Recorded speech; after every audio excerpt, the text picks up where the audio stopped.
I'm Sarah, and I'm 26. My father left me alone at a gas station on a stormy night, saying I needed to learn a lesson. He drove off laughing, but when he looked in the rearview mirror, I was smiling as I got into a black SUV, because my bodyguard had been with me the whole time. Where are you watching from today? Drop your location in the comments below and hit that like and subscribe button if you've ever felt abandoned by family. You'll definitely want to stick around for what happened next. Let me back up and tell you how I ended up standing in freezing rain at a Texaco station at 11 p.m. on a Thursday night. Because honestly, even for my family, this was a new low. It started 3 days earlier during what was supposed to be a simple dinner at my parents' house in Arlington. My mother had made her famous pot roast, the one she only brings out when she wants something. My brother Jake was there with his wife Michelle, both of them looking smug in that way that immediately put me on edge. "Sarah, honey," my mother began, passing the potatoes with her practiced smile. "Your father and I have been talking. Here we go."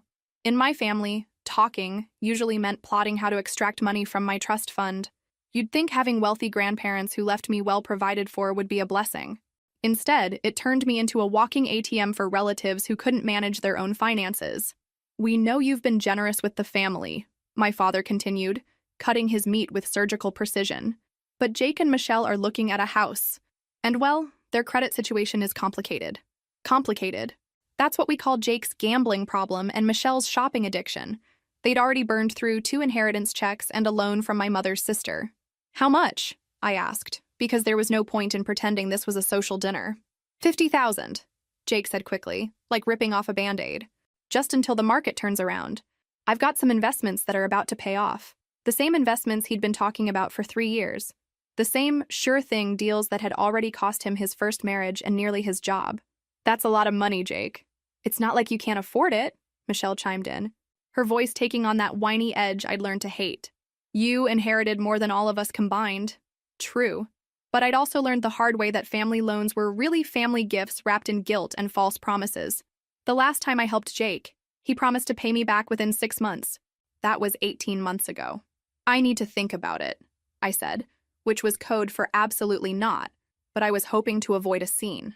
That's when my father's expression changed. The jovial family patriarch mask slipped, revealing something colder underneath. "Think about what exactly?" His voice carried a warning. "Your family needs help, and you're sitting on money you didn't even earn." The "didn't earn" comment stung because it wasn't entirely wrong. My grandparents had set up a trust that provided me more financial security than most people see in a lifetime. But they'd also taught me to be careful with it, to think of it as a responsibility rather than a right. "I've helped before," I said carefully. "Multiple times. But this isn't sustainable, Dad." "Sustainable?" He laughed, but there was no humor in it. "Listen to yourself. You sound like some Wall Street shark talking about family like it's a business transaction."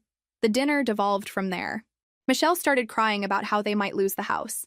Jake got defensive and started listing all the ways I'd benefited from family support over the years. My mother just sat there, occasionally nodding in agreement with whoever was speaking loudest. But it was my father's final words that sealed what happened 3 days later. "Maybe you need to remember what it's like to not have everything handed to you." I should have seen it coming. The lesson started innocently enough. My father called Wednesday morning, asking if I needed a ride to my appointment with my financial advisor downtown. My car was in the shop for routine maintenance, so I said yes. Big mistake. He picked me up at noon, chatting pleasantly about work and the weather. Classic dad behavior, pretending Tuesday night's dinner disaster never happened.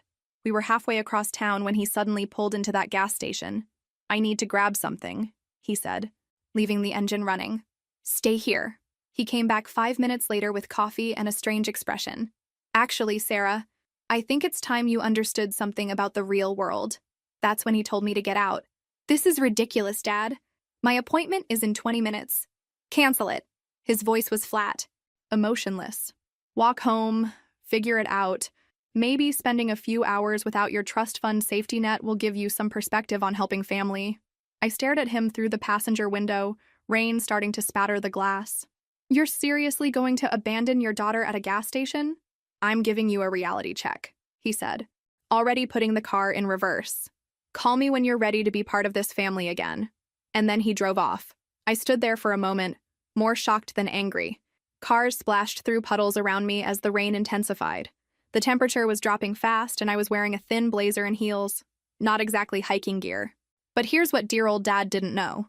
My grandparents hadn't just left me money, they'd also taught me to be prepared for anything, including relatives who might try to manipulate or endanger me. Marcus had been following us at a discreet distance since we left my apartment. He was good at his job. Former military, recommended by my financial advisor after I'd mentioned some concerning behavior from family members. Most of the time, his presence was purely precautionary. Today, it was life-saving. The black SUV pulled up 30 seconds after my father's taillights disappeared into traffic. "Everything all right, Miss Sarah?" Marcus asked through the lowered window. I couldn't help but smile, imagining my father's face when he inevitably looked back to check on his abandoned daughter, only to see me climbing into what probably looked like a very expensive rescue. "Just family being family," I said, settling into the heated passenger seat. "Let's go to my appointment." "Should I follow your father home first?" Marcus asked with the kind of professional calm that suggested this wasn't his first family drama. "No need," I said, buckling my seatbelt. "He'll figure out soon enough that his lesson backfired." But as we drove toward downtown, I realized something had fundamentally shifted. This wasn't just about money anymore. My father hadn't just asked for help or even demanded it. He'd tried to use fear and abandonment as weapons against his own daughter, and that changed everything. My phone started buzzing 20 minutes later as we sat in the financial advisor's office. Dad, probably wondering why I hadn't called begging for rescue yet. I let it go to voicemail. The second call came 10 minutes after that, then a third. By the time my appointment ended, I had 7 missed calls and 4 increasingly frantic text messages. "Where are you? Sarah, this isn't funny anymore. Call me back right now. I'm coming to get you." I deleted them all without responding. Marcus drove me home in comfortable silence, occasionally glancing in the rearview mirror with the alertness of someone trained to spot trouble. I spent the ride thinking about patterns, not just my father's behavior, but my own responses to it. Every time my family pushed boundaries, I'd eventually given in to keep the peace.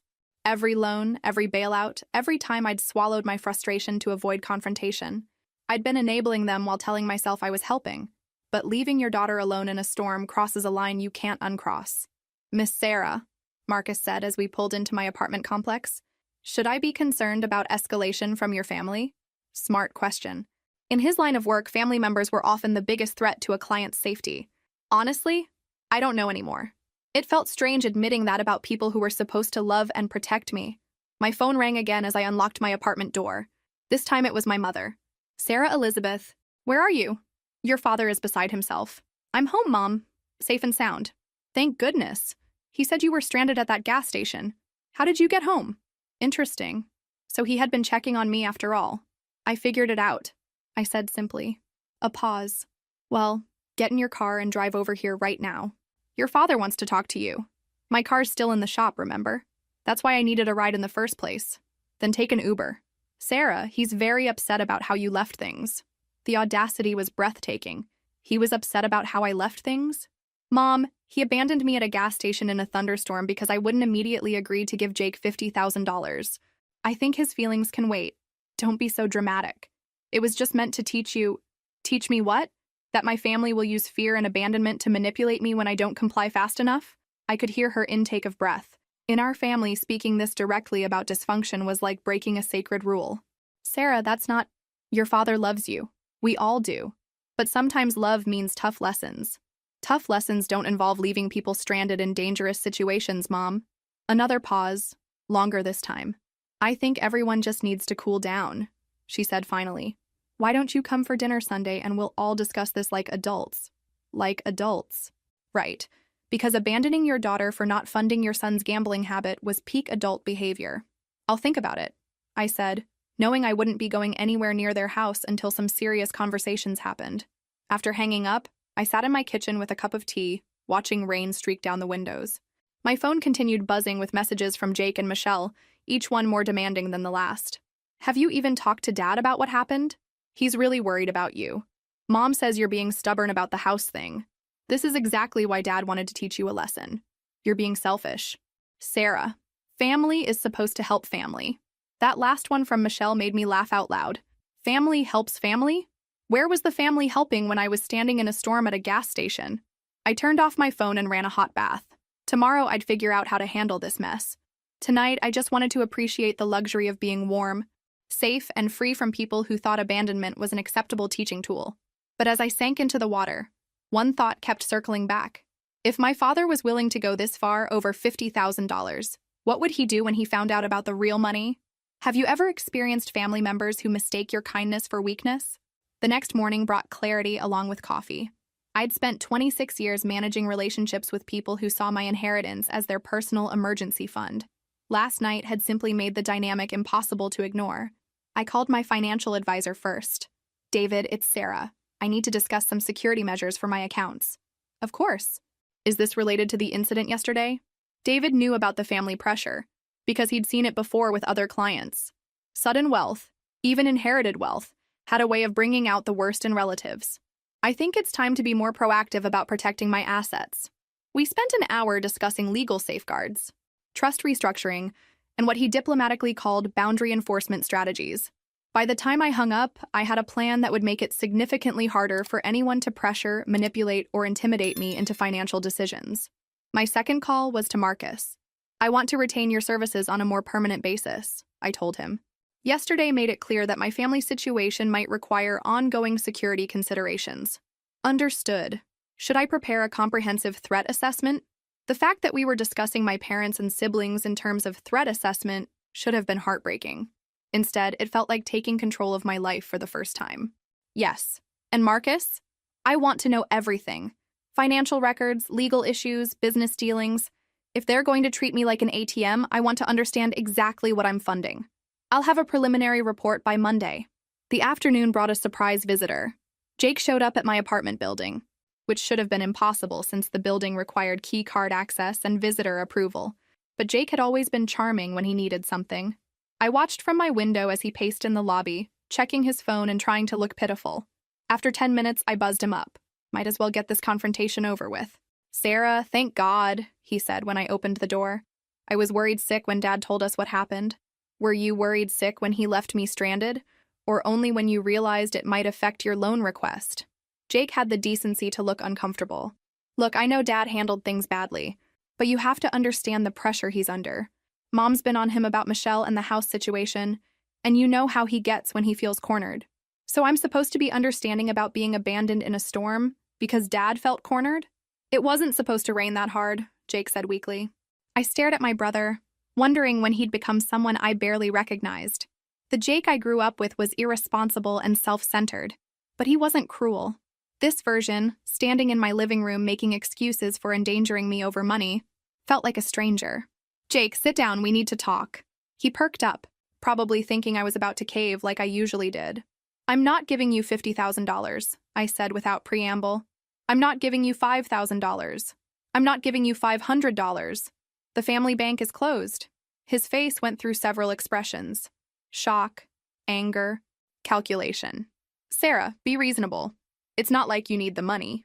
You spend more than 50 grand on vacations. How I spend my money is my business. How you manage yours is your responsibility.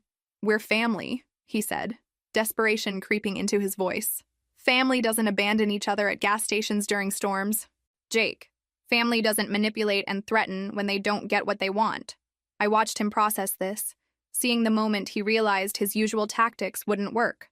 "Fine," he said, standing abruptly. "But don't expect us to keep pretending you're part of this family when you clearly think you're better than the rest of us." "I don't think I'm better than anyone. I just refuse to be treated worse than everyone else." After he left, I made one more call. To my lawyer. It was time to make some changes that would protect me regardless of what my family decided to do next. But I had no idea how far they were willing to go to get what they thought they deserved. Marcus's report arrived Monday morning via secure email. I read it twice, each page making my stomach sink a little further. Jake owed money to people who weren't patient about repayment. Not just credit cards and the mortgage company, but private lenders who charged interest rates that would make loan sharks blush. Michelle's spending had escalated from expensive purses to what appeared to be a serious shopping addiction, complete with hidden credit cards and secret storage units full of unused purchases. But the real surprise was my parents' financial situation. They were 3 months behind on their mortgage. My father's small business was failing, and they'd been hiding it behind a facade of middle-class stability. The pot roast dinners, the comfortable house, the casual requests for family loans, all of it was theater designed to hide desperation. "Miss Sarah," Marcus said when I called him after finishing the report, "there's something else you should know. Your brother made some calls yesterday after leaving your apartment. We intercepted communications suggesting they're exploring legal options to challenge your trust. My grandparents had anticipated this possibility. The trust was ironclad, structured by lawyers who specialized in protecting assets from family predators. But that didn't mean my family wouldn't try, or that the attempt wouldn't be expensive and emotionally devastating. What kind of legal options? Competency challenges mostly, questioning whether you're mentally fit to manage the inheritance. It's a common tactic when families want to gain control of someone else's money. The betrayal hit me like ice water. Challenging my mental competency wasn't just about money. It was about destroying my reputation, my autonomy, my entire life. How serious is the threat? With their current financial resources? Limited. But if they find someone willing to fund the legal challenge in exchange for a percentage of the settlement, he didn't need to finish. There were always predatory lawyers willing to gamble on large estate challenges. I spent the day making calls, setting up additional legal protections, and arranging for independent psychological evaluations that would preempt any competency challenge. If my family wanted to paint me as mentally unfit, I'd have documentation from respected professionals stating otherwise. By evening, I felt like I'd built a fortress around my life. But fortresses only work if you're willing to live inside them. My phone rang at 8 p.m. Mom again. Sarah, honey. I think there's been some confusion about what happened with your father. No confusion. Mom, he left me at a gas station during a storm. Well, yes, but he thought you had your car with you. It was just miscommunication. The lies were getting more elaborate. Dad knew my car was in the shop. That's why I'd needed a ride in the first place. Mom, I know about the mortgage, the business problems. All of it. Silence. Then a sharp intake of breath. I don't know what you think you know. I know you're 3 months behind on payments. I know Dad's business is failing. I know Jake owes money to people who aren't banks. Another pause. Longer this time. If you know we're struggling, she said finally, her voice smaller than I'd ever heard it, then you understand why we need help. I understand why you think you need my money. But what happened Thursday night wasn't about help, Mom. It was about punishment. He was frustrated. He was dangerous. What if I hadn't found another way home? What if I'd been hurt trying to walk in that storm? You're being dramatic, she said, but her voice lacked conviction. Am I? Because from where I'm sitting, it looks like you're willing to risk my safety to get access to my trust fund. The conversation ended with her hanging up on me, but not before I heard her start to cry. I felt terrible about making my mother cry. I felt worse about the fact that she was crying about getting caught, not about what they'd done to me. That night, I lay awake thinking about loyalty and love, about the difference between supporting family and enabling their worst behaviors. By morning, I knew what I had to do. It was time to stop playing defense and take control of the situation entirely. Tuesday morning, I called a family meeting, not at their house where they could control the environment, but at a restaurant downtown where public setting would keep everyone's worst impulses in check. I arrived early, chose a table in the center of the dining room where conversations would be visible but not easily overheard, and ordered coffee while I waited. They came in together, Mom, Dad, Jake, and Michelle, looking like they were attending a funeral. In a way, they were. The funeral of their assumption that I'd always caved to family pressure. Thank you for coming, I said as they settled into their chairs with obvious reluctance. Sarah, my father began, if this is about Thursday night, I want you to know it's about more than Thursday night, I interrupted. It's about establishing some new boundaries for how our family relationships will work going forward. Jake leaned back in his chair with theatrical exasperation. Here we go with the boundaries talk. Yes, here we go with the boundaries talk, I agreed pleasantly. Because apparently abandoning family members during storms is considered acceptable behavior in this family now. My mother flinched. My father's jaw tightened. First boundary, I continued, opening the folder I'd brought with me. No more surprise visits to my apartment. No more showing up uninvited. No more trying to manipulate building security to gain access. We're your family, Michelle protested. We shouldn't need appointments. Family members who respect each other don't need appointments. Family members who've been using manipulation and pressure tactics do. I slid the first document across the table. Second boundary. All requests for financial assistance must be submitted in writing, including detailed explanations of why the money is needed, how it will be used, and realistic repayment plans. Jake picked up the paper and scanned it quickly. This is insane. You want us to fill out loan applications to borrow money from family? I want you to treat financial requests with the seriousness they deserve instead of assuming I'm an unlimited resource. Third boundary, I continued, sliding another document toward my parents. Any future legal action taken against me or my trust will result in immediate and permanent cessation of all family financial support. The silence that followed was deafening. My father's face had gone pale. You investigated us, my mother said quietly. I protected myself. There's a difference. This is blackmail, Jake said, but his voice lacked conviction. This is self-preservation. I know about the competency challenge discussions. I know about the lawyer consultations. I know exactly how far you were willing to go to get access to money that isn't yours. My father finally spoke, his voice hoarse. Sarah, we never meant for things to go this far. But they did go this far, Dad. You left me stranded in a storm. Jake owes money to dangerous people. You're all struggling financially, and instead of having honest conversations about it, you chose manipulation and threats. I reached into my folder one final time and pulled out a cashier's check. This is $25,000, I said, placing it in the center of the table. It's enough to bring your mortgage current and give you some breathing room to figure out Dad's business situation. Their eyes fixed on the check like it was a lifeline. But, I continued, this is the last financial assistance any of you will receive from me unless and until you agree to these boundaries and prove you can honor them. You're serious, Michelle said, disbelief in her voice. Completely serious. You taught me Thursday night that I can't trust any of you to put my well-being above your financial needs. Until that changes, this is how our relationship works. My father reached for the check with trembling fingers.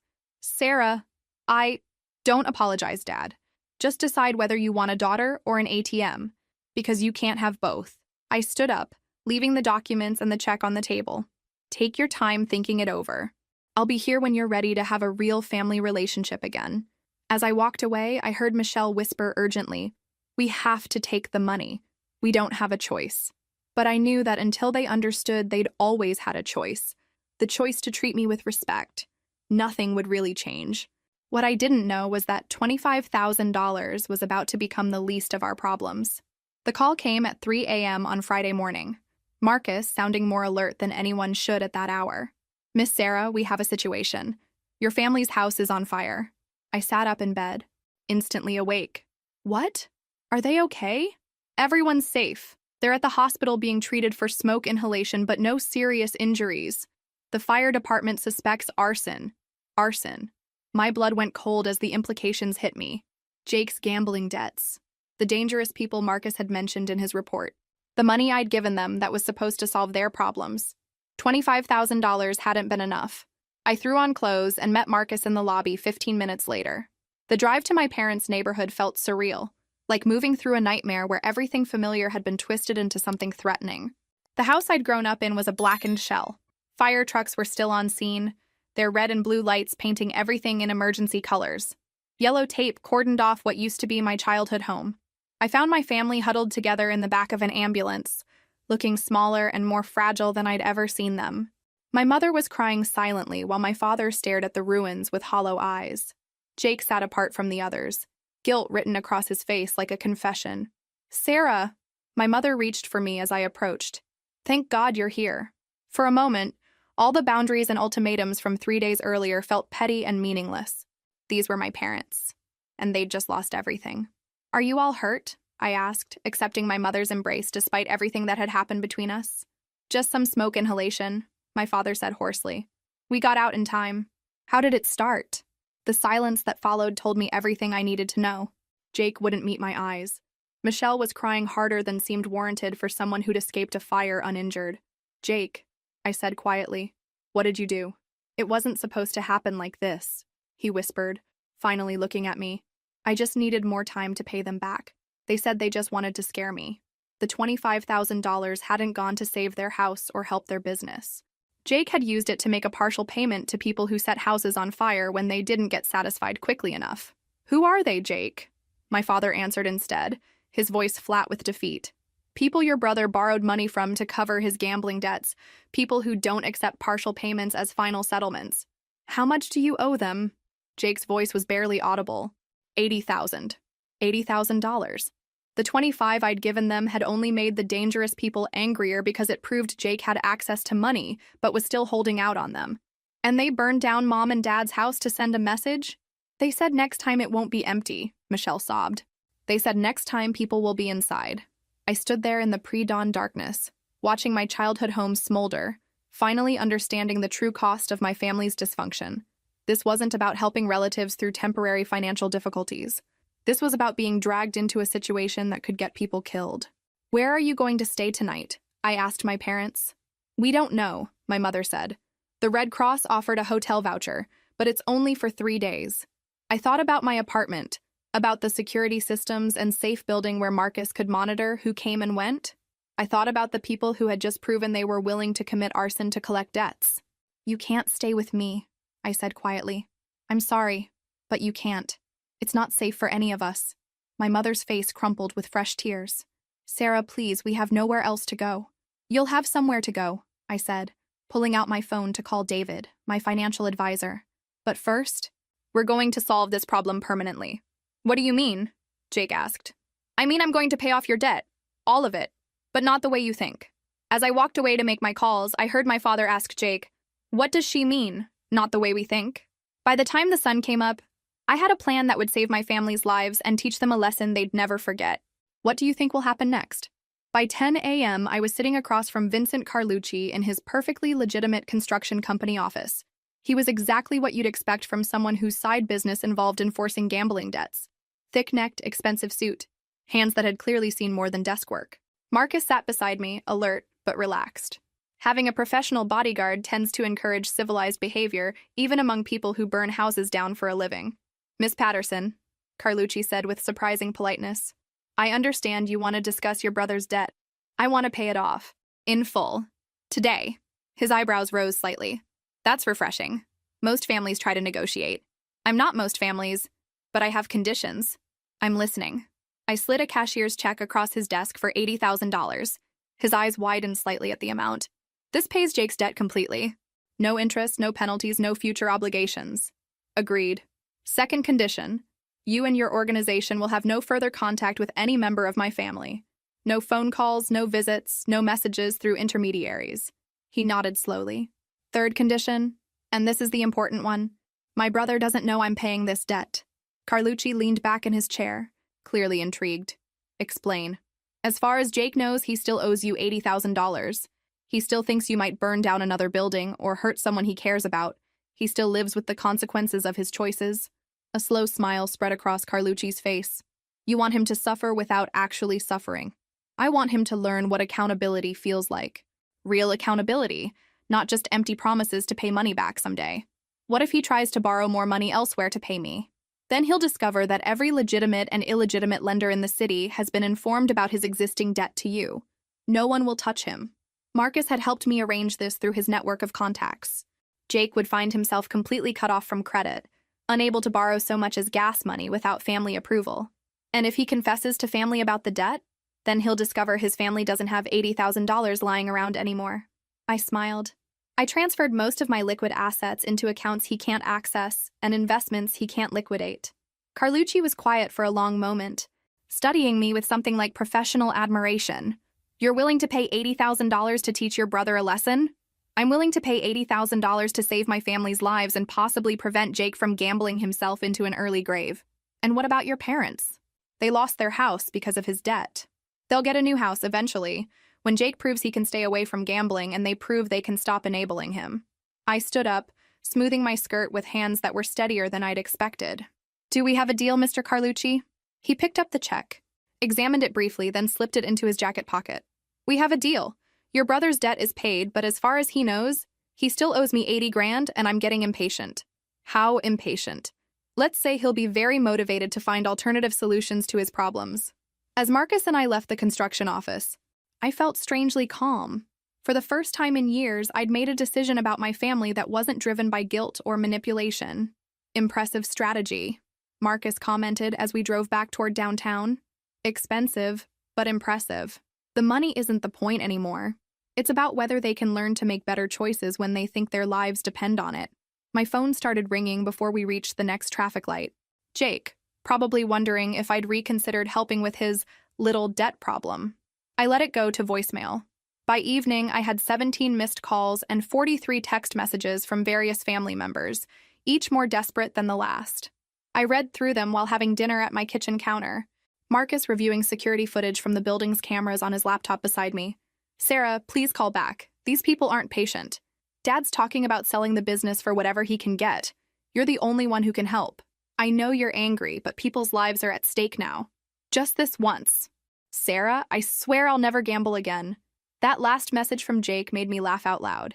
He'd made that promise at least a dozen times before, usually while asking for money to cover gambling debts.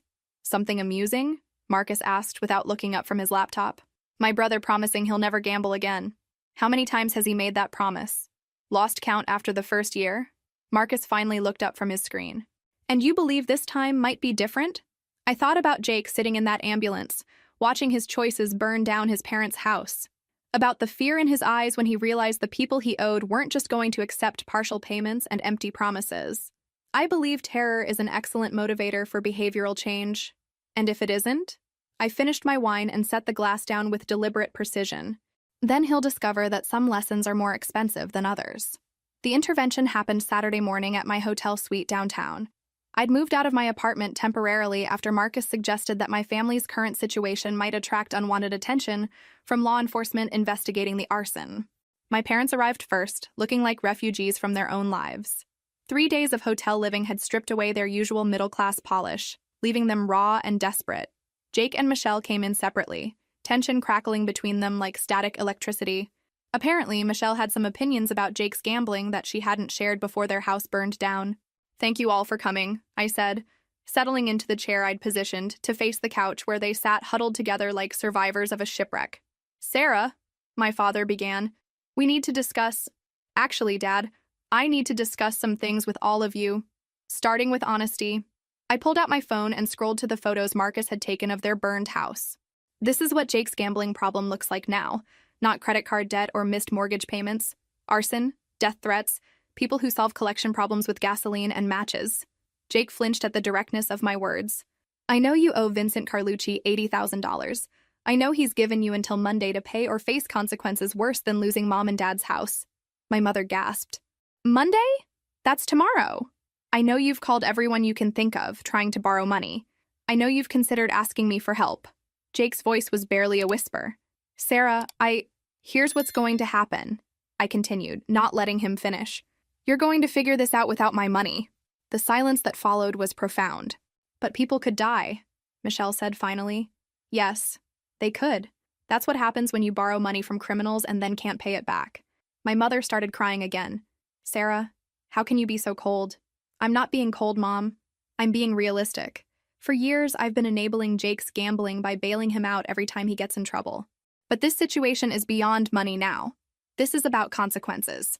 I stood up and walked to the window, looking down at the traffic moving through downtown streets where people went about their normal Saturday activities, unaware that 4 blocks away a family was discussing whether someone might die over gambling debts. Jake has made choices that put all of you in danger. Not just financial danger, physical danger. And you're all still looking to me to fix it. Because you can fix it, Jake said desperately. $80,000 is nothing to you. You're right. $80,000 is nothing to me. But what happens next month when you owe them another $50,000? Or next year when it's $200,000? I turned back to face them. When does it end, Jake? When you get Mom and Dad killed? When you get yourself killed? When you gamble away so much money that even my trust fund can't cover your debts? I'll stop, he said. The same promise he'd made countless times before. I swear to God, Sarah, I'll never gamble again. You'll stop because you're scared right now. But what happens when the fear wears off and you see a sure thing at the track? Or when you have a bad day at work and decide poker will make you feel better? Jake looked around the room for support from his parents or wife, but found none. They were all finally seeing the same truth I'd been trying to ignore for years. So you're just going to let them kill me? He asked. I'm going to let you experience the full consequences of your choices for the first time in your adult life. Maybe that will motivate you to make better ones. Sarah, my father said quietly, if something happens to Jake, we'll never forgive you. And if I keep enabling his gambling, we'll all be having this same conversation next year or the year after, until eventually someone does get hurt. I gathered my purse and jacket. I'm leaving for Chicago tomorrow morning. Marcus found me a consultant position there that should keep me busy for the next few months. You're running away, Michelle accused. I'm removing myself from a situation where people expect me to solve problems I didn't create with money I don't owe them. As I reached the door, Jake called out one last desperate plea. Sarah, please, I'm begging you. I turned back to face my brother one final time. Jake, I love you, but I love you too much to keep enabling your self-destruction. I left them there in the hotel suite, finally forced to confront the reality of Jake's choices without the safety net of my inheritance to cushion their fall. By evening, I was on a plane to Chicago, watching Seattle disappear beneath the clouds. I didn't know if my family would survive what was coming next, but I knew that if they did survive, it would be because they'd finally learned to save themselves. The call came Tuesday morning while I was having coffee in my temporary Chicago apartment. Marcus, his voice carefully controlled in the way that meant he was delivering bad news. Miss Sarah, your brother's in the hospital. My heart stopped. Is he alive? He's alive. 2 broken ribs, concussion, various cuts and bruises. He'll recover fully. I sank into the kitchen chair, relief and guilt warring in my chest. What happened? Carlucci's people paid him a visit Monday night. Nothing fatal, just a reminder that Monday's deadline had passed. Even though I knew Jake's debt had been paid, hearing about the beating made me feel physically sick. I'd orchestrated this whole scenario, including the part where my brother got hurt. There's something else, Marcus continued. The police are investigating. Jake didn't give them Carlucci's name, but they're asking questions about his gambling debts. This was spiraling beyond my control. Police involvement meant federal attention, which meant my carefully planned lesson was about to become a criminal investigation. I need to come back to Seattle. I wouldn't recommend that right now. Your family believes you're responsible for what happened to Jake. Responsible how? They think your refusal to pay his debts led directly to the beating. Your parents are talking about cutting off contact permanently. I stared out the window at Lake Michigan, watching boats move across water that reflected the gray November sky. My plan had been to teach Jake a lesson about consequences while keeping him safe. Instead, I'd orchestrated a situation where he got beaten by criminals while my family blamed me for his injuries. Marcus, I need you to do something for me. Of course. I need you to tell Carlucci that the arrangement has changed. Jake's debt is still paid, but I want his people to stay away completely now. No more reminders, no more visits. That wasn't part of the original agreement? Then we'll pay him more. Whatever it takes to make sure Jake doesn't get hurt again. There was a pause. Miss Sarah, are you reconsidering your position on helping your family? Was I? Sitting in a strange city, drinking coffee in an unfamiliar kitchen while my brother recovered from a beating that I'd indirectly caused. The boundaries I'd established seemed less like protection and more like cruelty. I don't know anymore. That evening, I called the hospital in Seattle and asked to speak with Jake. The nurse said he was sleeping, but my mother was there. Sarah? Her voice was cold in a way I'd never heard before. How is he? How do you think he is? He looks like he was hit by a truck. Mom, just don't. I don't want to hear about boundaries or lessons or tough love. My son is lying in a hospital bed because you refused to help your family. The accusation hit like a physical blow because part of me believed it was true.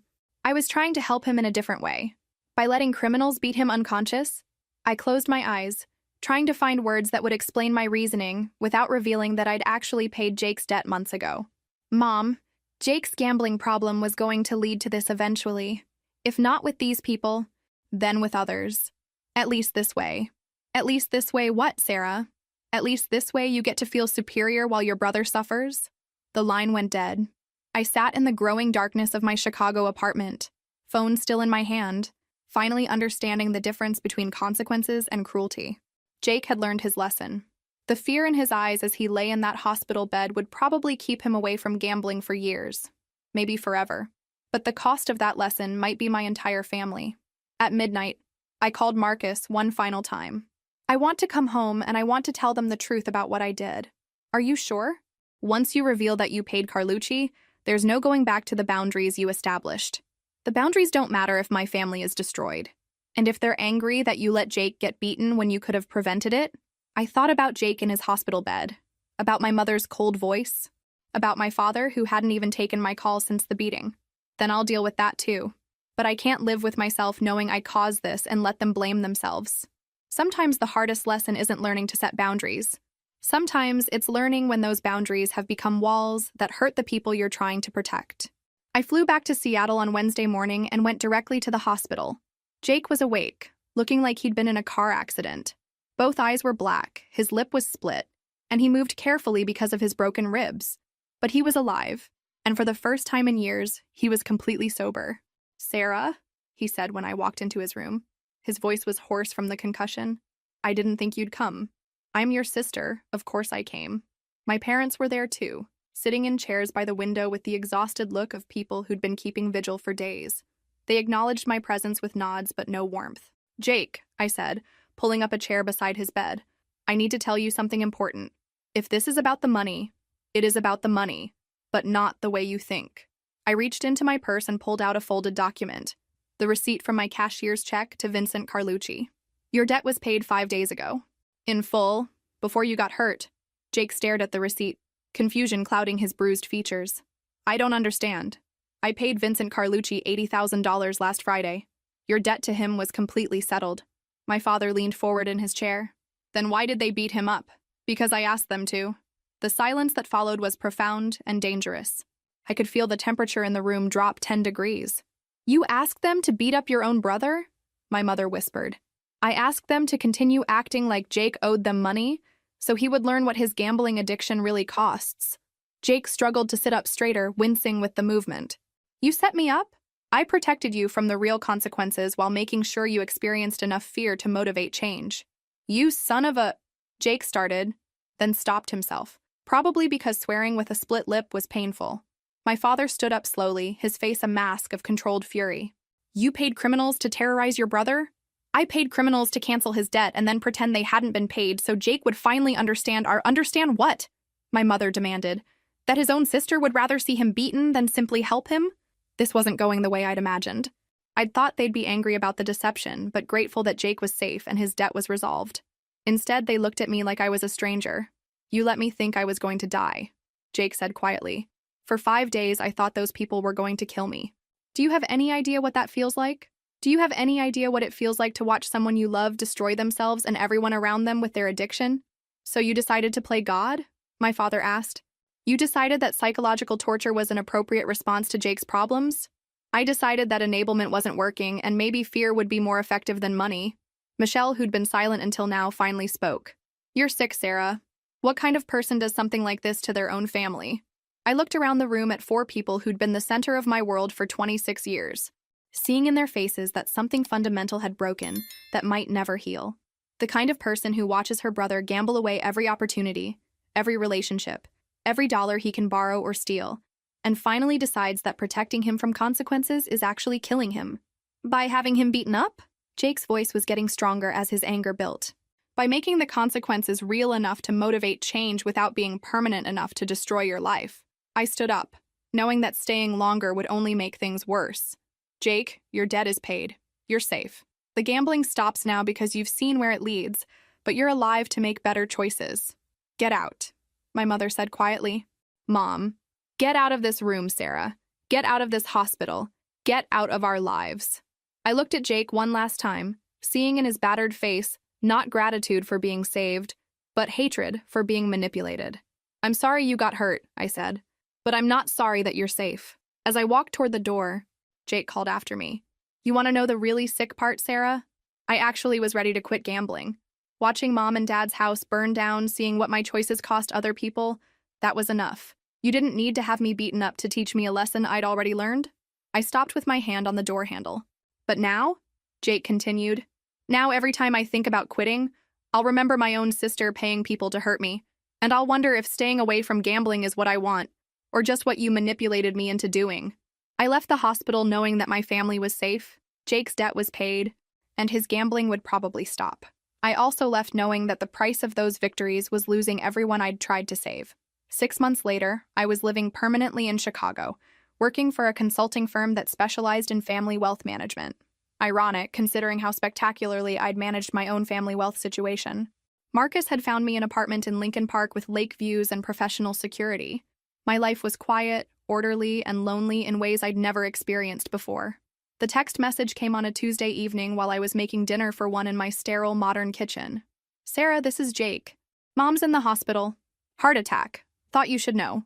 I stared at the phone for a full minute before calling him back. "How bad is it?" I asked when he answered. "She's stable now. Doctors say the stress of the past few months probably contributed to it. The implication hung in the air between us. My choices, my manipulation, my decision to prioritize teaching lessons over family harmony had put additional stress on my mother's heart. Jake, she's been asking for you, he interrupted. For weeks now. Dad didn't want me to call, but she made me promise. How are you? I asked. Really? A long pause. Clean. 187 days without gambling. I go to meetings. I have a sponsor. I'm doing the work. Relief flooded through me. I'm glad. Are you? Or are you just satisfied that your plan worked? I couldn't answer that question because I wasn't sure myself. I'm flying back tonight, I said instead. Sarah, you should know. Dad's still pretty angry. And Michelle, she filed for divorce last month. My heart sank. Because of the gambling? Because of everything. The lies, the debts, the danger I put everyone in. And because she can't forgive you for what you did, which means she can't forgive me for being related to you. Another casualty of my decision to choose consequences over compassion. I found my mother in intensive care, looking fragile and older than I remembered. My father sat beside her bed, holding her hand with the desperate grip of someone afraid to let go. Dad. He looked up when I entered, his expression cycling through surprise, anger, and exhaustion before settling on resignation. She wanted to see you, he said simply. My mother's eyes opened when she heard my voice. Sarah? I'm here, Mom. I need to tell you something, she whispered, her voice weak but urgent. You need to rest. No, listen. I was wrong about Jake, about enabling him. You were right that we were making his problem worse. I felt tears starting. The first I'd shed since leaving Seattle 6 months earlier. But Sarah, she continued, squeezing my hand with surprising strength, you were wrong about how to fix it. Fear isn't love. Manipulation isn't protection. I know, Mom. I'm sorry. Are you? Or do you still think you did the right thing? It was the same question Jake had asked. And I still didn't have a good answer. I think I saved Jake's life, I said finally. But I think I destroyed our family to do it. My mother closed her eyes considering this. Maybe, she said eventually. Or maybe you gave us all a chance to start over and do better. She looked at my father. Richard, give us a minute. After he left, she turned back to me with eyes that were clearer than they'd been in months. Jake's gambling nearly got people killed. Your father and I spent years pretending it was just a phase he'd grow out of. We all failed each other. But what you did was wrong. What? But it came from love, not cruelty. And maybe that's enough to build on. Over the next 3 days, while my mother recovered, something shifted in our family dynamic. Not healing exactly, but a kind of exhausted honesty that we'd never had before. Jake and I talked for hours in the hospital cafeteria, dissecting our relationship and the patterns that had brought us to this point. He was angry about the deception, but he also acknowledged that 6 months of sobriety had given him clarity about how destructive his gambling had become. My father remained distant, but civil, focused on my mother's recovery rather than relitigating the past. On Thursday evening, as my mother was being discharged, she asked me to walk with her to the parking garage. Are you coming back to Seattle? She asked. I don't know. Do you want me to? She stopped walking and turned to face me. I want you to come back when you're ready to be part of this family again. Not its savior or its bank account. What's the difference? Family members trust each other enough to ask for help directly, instead of manipulating each other into better behavior. I thought about this as we resumed walking. What if asking for help doesn't work? Then we fail together instead of succeeding alone. 6 months later, I moved back to Seattle. Not to my old life of family bailouts and boundary violations, but to something new we built together through honest conversations, family therapy, and the slow work of rebuilding trust. Jake celebrated 2 years of sobriety last month. My parents sold their business and downsized to a smaller house they could afford without family loans. Michelle and Jake divorced but maintained a cordial relationship focused on co-parenting.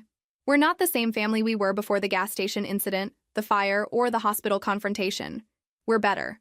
Not perfect, not without ongoing challenges, but better. Because sometimes the most important lesson isn't learning to set boundaries or stick to principles. Sometimes it's learning that love requires both protection and forgiveness, and that the hardest person to forgive is often yourself. If this story resonated with you, make sure to like and subscribe for more stories about family, forgiveness, and finding your way back to the people who matter most.